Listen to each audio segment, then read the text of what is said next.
कैसे हो आप सब। स्वागत है एक बार फिर से आप सभी का आपके अपने YouTube channel knowledge for destination पर। बात करेंगे कच्चे कर्मचारियों से जुड़ी आज की फटाफट खबरों को लेकर। तो ये जल्दी से जान लेते हैं आज की खबरें कि कौन सी खबर कहां से आई है। सबसे पहली खबर की शुरुआत आपकी शीर्षा भास्कर से कि ग्रामीण सफाई कर्मियों ने लंबित पड़ी मांगों को लेकर सौंपा ज्ञापन। तो जी ग्रामीण सफाई कर्मचारियों और सीटों संबंधित यूनियन कर्मचारियों ने अपनी लंबित पड़ी मांगों को लेकर यहाँ पे विधायक आदित्य चौटाला की मार्फत मुख्यमंत्री हरियाणा सरकार को ज्ञापन सौंपते हुए अपनी मांगों को पूरा किए जाने की मांग उठाई है, जिसमें इन्होंने यहाँ पे जो मुख्यमंत्री के द्वारा 24 नवंबर 2024 को जींद के एकलव्य स्टेडियम में जनवरी माह तक सफाई कर्मचारियों को 16-17 हज़ार रुपये की बजाय ग्रामीण सफाई कर्मचारियों को 26,000 व शहरी कर्मचारी को यहाँ पे 27,000 रुपये मानदेय देने का जो वादा किया था उसको यहाँ पे जल्द से जल्द लागू करने की मांग उठाने का काम है जो किया है। बहादुरगढ़ से भी देख लीजिए कि 3 माह से वेतन न मिलने पर सफाई कर्मियों की हड़ताल जारी, शहर बन गया कूड़े का ढेर। विधायक राजेश जून की ओर से कोई सुनवाई न करने पर परेशान है सफाई कर्मचारी। तो गाइस यहाँ पे बकाया वेतन और वादा खिलाफी को लेकर ठेकेदार के अधीन कार्यरत सफाई कर्मचारियों ने एक बार फिर से शनिवार को सुबह शहर में जुलूस निकाला और वेतन दिलाने की मांग को लेकर रोष जताया।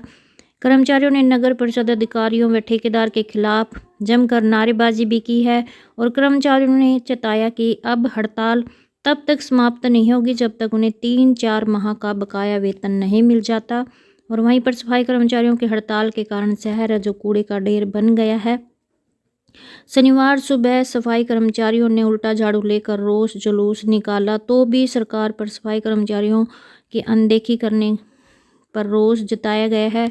और वहीं पर कर्मचारियों का कहना है कि स्थानीय प्रशासन कोई भी प्रयास है जो नहीं कर रहा है, क्योंकि स्थानीय विधायक राजेश जून की तरफ से भी सफाई कर्मचारियों के हक में कोई सुनवाई नहीं की जा रही है, जबकि पूरे बहादुरगढ़ को पता है कि सफाई कर्मचारियों को 3 से 4 माह का वेतन नहीं मिला है। उसके बाद भी स्थानीय विधायक की तरफ से कोई सुनवाई नहीं हो पा रही है। चारों तरफ से निराश होने के बाद अब यहाँ पे सफाई कर्मचारियों को नगर परिषद गेट पर धरना देने के लिए मजबूर है जो वो होना पड़ा है। और वहीं पर फिर मिला आश्वासन, रविवार को लिफ्टिंग और व सोमवार से विधिवत सफाई होगी शुरू। तो गाय यहाँ पे हड़ताल कर रहे सफाई कर्मचारियों को देर शाम ठेकेदार ने एक बार फिर 1 माह का वेतन देने पर सहमति प्रकट की है और अगले 2 से 3 माह का वेतन भी है जो जल्द देने का यहाँ पे वादा है जो किया गया है, जिसको लेकर नगर परिषद के ईओ संजय रोहिला ने बताया कि ठेकेदार पर कई दिनों से कर्मचारियों का वेतन देने को लेकर दबाव बनाया जा रहा था। उसी का परिणाम है कि 1 माह का वेतन अभी व अन्य का जल्द से जल्द देने पर सहमति बनी है। और इस मामले में सफाई कर्मचारियों के प्रतिनिधियों से बात करने के बाद फैसला लिया गया है कि अब वे भी सफाई कर्मचारियों को समझाए और हड़ताल को समाप्त करें। और गौरतलब है कि पहले भी 3 बार इसी तरह के आश्वासन के बाद यहाँ पे सफाई कर्मचारियों को वेतन नहीं मिल पाया था, जिसके कारण गाइस यहाँ पे सफाई कर्मचारियों को बार बार हड़ताल पर बैठने को मजबूर है जो होना पड़ा था। और वहीं पर कर्मचारियों ने यहाँ पे चेतावनी दी है कि बकाया वेतन ना मिला तो पक्के कर्मी भी हड़ताल पर होंगे। तो कर्मचारी नेता व इकाई प्रधान राजपाल ने कहा कि अगर जल्द ही ठेकेदार के अधीन कार्यरत सफाई कर्मचारियों को बकाया वेतन नहीं मिला तो न केवल बहादुरगढ़ नगर परिषद में कार्यरत सभी कच्चे व पक्के कर्मचारी हड़ताल पर चले जाएंगे और इसके लिए नगर परिषद अधिकारी जिम्मेवार होंगे। और उसके बाद झज्जर जिले के भी सभी कर्मचारी हड़ताल करने पर विवश होंगे, जिसकी सारी जिम्मेदारी नगर परिषद अधिकारियों व ठेकेदार की होगी। और कर्मचारियों ने कहा कि उनका 3 माह का बकाया वेतन और 4था महीना चल रहा है मगर वेतन नहीं दिया जा रहा है, जिसके चलते कर्मचारियों में रोष बना हुआ है। कैथल भास्कर से देख लीजिए कर्मचारी यूनियन का राज्य प्रतिनिधि सम्मेलन 29 से धर्मवीर फोगाट। तो गाइस हरियाणा राज्य चतुर्थ श्रेणी कर्मचारी यूनियन और सर कर्मचारी संघ हरियाणा से संबंधित विभागीय यूनियनों की बैठक यूनियन कार्यालय जोहार पार्क में की गई है। और जिसमें गाइस यहाँ पे बताया गया है कि आगामी 29 व 30 मार्च को चतुर्थ श्रेणी यूनियन का 22वां राज्य त्रिवार्षिक प्रतिनिधि सम्मेलन महर्षि वाल्मीकि सामुदायिक भवन कैथल में होने जा रहा है, जिसमें राज्य के सभी जिलों से बड़ी संख्या में प्रतिनिधि और ऑब्जर्वर पहुंचकर 2 दिन चतुर्थ श्रेणी यूनियन के सांगठनिक ढांचे और अपने लंबित मांग मुद्दों को लेकर चर्चा करेंगे, जिसमें कच्चे कर्मचारियों को पक्का करवाने की पॉलिसी बनवाना, ग्रुप डी के कॉमन कैडर से विभागीय कैडर पर लाना, प्रमोशन कोटा 20% से 50% करवाना, पुरानी पेंशन स्कीम, खाली पड़े पदों पर भर्ती करवाना, अवैतनिक सफाई कर्मचारियों को पार्ट टाइम लगवाना आदि मांग मुद्दों पर चर्चा है जो की जाएगी। नेक्स्ट खबर आपकी फतेहाबाद भास्कर से कि ट्रांसपोर्ट वर्कर्स और रोडवेज कर्मचारी घेरेंगे संसद। हरियाणा में 24 से 4 टीमें शुरू करेंगी जनसंपर्क। All India road transport workers federation के नेतृत्व में कूच 24 मार्च को। गाइज यहाँ पे देश में all India road transport workers federation ने सभी राज्यों और ट्रांसपोर्ट वर्कर्स के साथ संसद कूच का ऐलान किया है।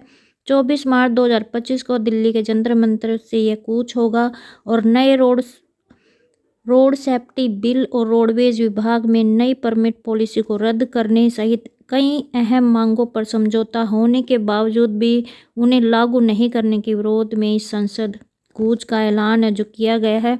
और इस कूच की सफल तैयारी के लिए रोडवेज कर्मियों ने एक जनसंपर्क अभियान भी लॉन्च किया है, जिसमें पूरे हरियाणा में 4 अलग अलग टीमों को डिपो स्तर पर जनसंपर्क अभियान की जिम्मेदारी सौंपी गई है। प्रदेश में 24 फरवरी से ये जनसंपर्क अभियान शुरू होगा और 8 मार्च को रोहतक में प्रदेश स्तरीय कन्वेंशन आयोजित करके रोडवेज कर्मी संसद कूच की तैयारियों की समीक्षा करेंगे।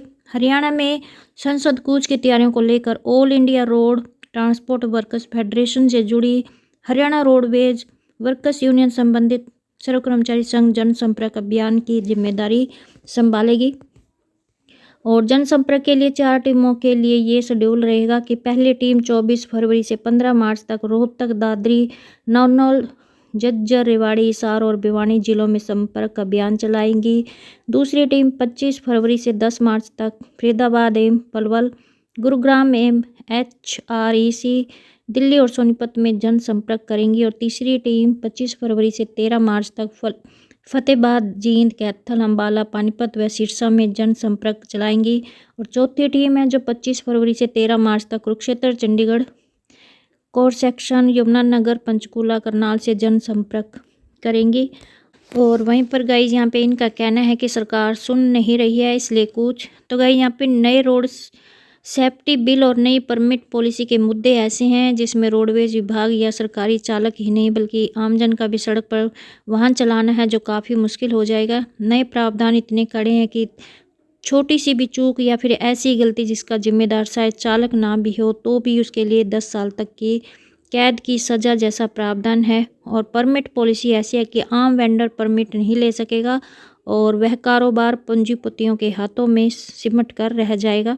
तो राज्य में रोडवेज विभाग का दायरा घटाने की नीतियां सरकार लागू कर रही है जिसका हम विरोध कर रहे हैं। और सरकार देश भर के रोडवेज कर्मचारियों, आम चालकों की और ट्रांसपोर्ट वर्कर्स की सुन नहीं रही है, इसलिए संसद कूच का फैसला लिया गया है और इसकी तैयारी 24 फरवरी से हरियाणा में शुरू होगी। ये कहना है नरेंद्र दिनोद, राज्य प्रधान हरियाणा रोडवेज वर्कर्स यूनियन का। नेक्स्ट खबर देख लीजिए सोनीपत से कि ग्रुप डी कर्मचारियों को 4 महीने से वेतन नहीं है। तो गाइस यहाँ पे Haryana government PWD mechanical worker union की बैठक हुई है और बैठक में बताया गया कि 8 और 9 मार्च को वार्षिक राज्य प्रतिनिधि सम्मेलन होगा जिसमें प्रदेश भर से 600 प्रतिनिधि शामिल होंगे। और बैठक में ग्रुप डी कर्मचारियों के वेतन सहित कई मुद्दों पर चर्चा होगी। वेतन नहीं देने पर आंदोलन की चेतावनी दी है। और वहीं पर जुआ नहर पर शौचालय और बाथरूम नहीं है। यूनियन ने सर्वसम्मति से निर्णय लिया है कि राज्य सम्मेलन के बाद विभागीय अधिकारियों के कार्यालय पर भी संघर्ष होगा। नेक्स्ट खबर चंडीगढ़ से देख लीजिए कि छटनी ग्रस्त अनुबंधित असिस्टेंट प्रोफेसरों के समायोजन को लेकर मुख्यमंत्री को सौंपा ज्ञापन। तो गाइज यहाँ पे हुक्टा की इकाई के इंदिरा गांधी विश्वविद्यालय, वीरपुर, रेवाड़ी विश्वविद्यालय में छटनी ग्रस्त अनुबंधित असिस्टेंट प्रोफेसरों को समायोजित कर रोजगार सुरक्षित करवाने के लिए मुख्यमंत्री नायब सिंह सैनी से प्रतिनिधिमंडल ने चंडीगढ़ में संत कबीर कुटीर में मुलाकात की है। प्रतिनिधिमंडल ने अपील करते हुए कहा कि सभी को हमारे इसी विश्वविद्यालय व अन्य विश्वविद्यालय या कॉलेज में प्रारंभिक वेतन के साथ समायोजित करवाया जाए ताकि सरकार द्वारा शीतकालीन विधानसभा सत्र में विश्वविद्यालयों के अनुबंधित असिस्टेंट प्रोफेसरों को कॉलेज के एक्सटेंशन लेक्चरार की तरह नौकरी की सेवा सुरक्षा सेवानिवृत्ति 60 वर्ष तक करने का वादा है जो पूरा हो सके। तो मुख्यमंत्री ने उच्च अधिकारी को निर्देश दिए कि छटनी ग्रस्त IGU की गेस्ट फैकल्टी को नियम अनुसार जल्द ज्वाइन करवाया जाए। साथ ही रोजगार सुरक्षित करने वाली कमेटी की फाइल पर जल्द कार्रवाई की जाए ताकि सबका रोजगार सुरक्षित हो सके। तो ये थी आज की छोटी बड़ी अपडेट। आई होप आपको ये अपडेट अच्छी लगी। प्लीज़ चैनल को सब्सक्राइब और वीडियो को लाइक कमेंट शेयर करना ना भूलें। धन्यवाद।